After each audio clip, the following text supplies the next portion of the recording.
Kachan's eyes stared at Izuku in betrayal, as if the green ant hadn't been avoiding him for almost a year. Don't tell me he actually thinks I would have told him. Izuku stalked off, burying the pain in his finger to continue the test. He placed last and he hated it. He hated feeling so weak, even after 10 months of training and cleaning all of the trash on Dagoba Beach. It made him feel even worse when his teacher said that he had lied about expelling a student. Even if Izuku had gotten expelled, he had earned that with his performance. But to be exempted from that, it made him feel pitiful. He had promptly been sent to Recovery Girl to be healed of his injuries and reprimanded of his carelessness. At least the visit made for a good learning experience with a new quirk to analyze. At the end of the day, Aizawa requested that Izuku stay behind to discuss something with him. How long have you had your quirk? The man didn't like to waste time. What does it matter? Izuku replied flippantly. It matters because that changes how I need to teach you. Don't make me ask again. Recently? That made Aizawa sigh in frustration. How recent, problem child? The entrance exam? Izuku reluctantly grumbled. He couldn't read the expression on the man's face. What? Are you going to pity for me? Aizawa was taking too long to answer. No. You will need to meet with a quirk counselor and take additional lessons with me after school. Hound Dog will no doubt be able to make time for you. I don't need the help, Teach. Izuku may have been a little harsher than he meant to, but he hated feeling less than. You've had your quirk for less than a month, problem child. Do you want to break more bones?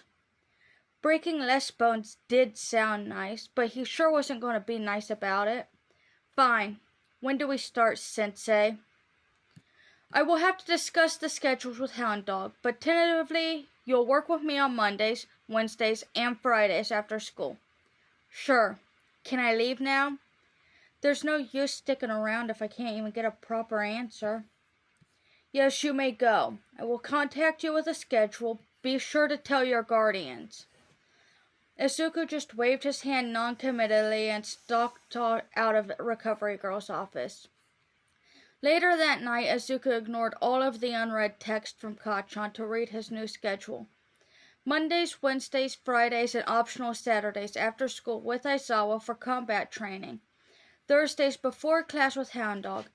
Hound Dog had arranged to be able to meet with him the next day before school as well for an introductory session.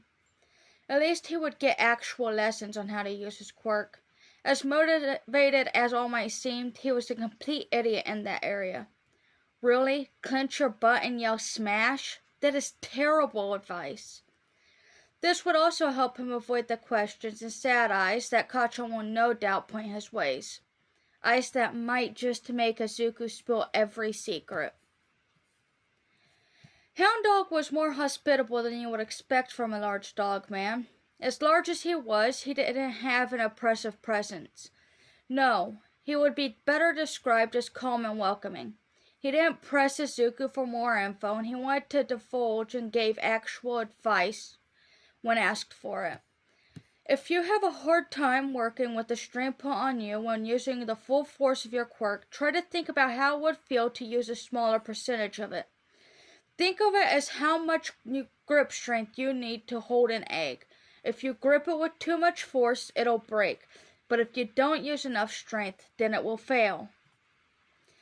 That left Izuku pondering his quirk until lunch, when the round-faced girl from the exam dragged him and a two-tone boy to the table in the cafeteria.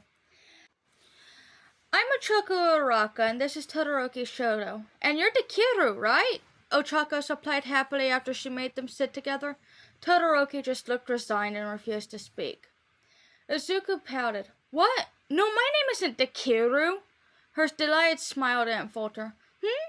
But that's what that Bakugo guy called you at the test, right? Izuku scrunched his face in disgust. Ugh, that's just a stupid nickname that moron came up with when we were kids. My real name is Midoriya Izuku. Ochako giggled. I like it. It just screams, I can do it. Whatever, do what you want. Izuku didn't mind it, he just would never tell anyone that he outright liked it.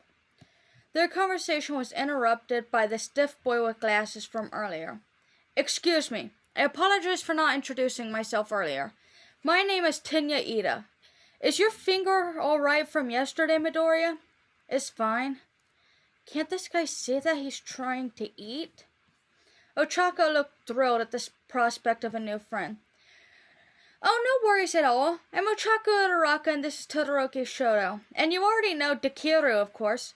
It's Izuku, not Dakiru. Izuku glared at Ochako. Oh, don't mind him. He doesn't mean everything he says. Sit with us. Tenya smiled and sat next to Izuku, and the motley group settled into a comfortable conversation, even with Todoroki and Izuku barely contributing. Katsuki didn't want to try and face Takeru that day, so he just stuck with Kaminari and their new friend Kirishima, who was slightly concerning. The guy was obsessed with manliness, but he didn't seem to know what manliness actually was. At lunch, he tried not to stare as his best friend got dragged alongside a half-red, half-white-haired boy, half and half, by round-face, to a table on the other side of the room. Your performance during the QAT was so manly. Kirishima's excited voice jolted him out of his stupor. Oh, thanks, but my quirk was just well suited to the test. This guy has got to stop with the compliments. They're too much. That's true. I'm pretty sure if I tried to use my quirk during those tests, I would have gone way worse, Kaminari joked. Oh yeah, my quirk would have made it a lot harder for me to move at all. That's not so manly. Kirishima whispered the last sentence. Kaminari switched the topic.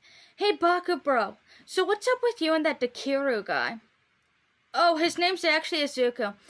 That's just a nickname I made up for him when we were kids. We've been friends since we were in diapers, Katsuki explained nervously. Then why aren't you guys sitting with each other? Now it was Kirishima's turn to be curious.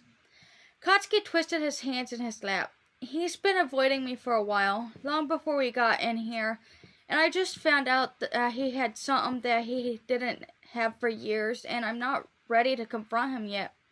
We used to share everything, but this is a really big thing that he kept from me.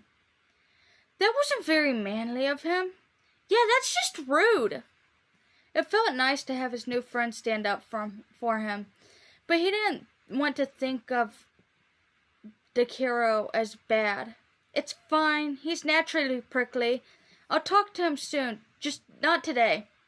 Communication is super manly. We'll be in your corner. Kirishima smiled brightly at him. Yeah, we got your back. Kaminari's smile was almost blinding. Guys, I need sunglasses. Your smiles are so bright, he joked while covering his eyes with his arms. The other two almost doubled over in laughter, and Katsuki didn't think about his estranged friend for the rest of the day.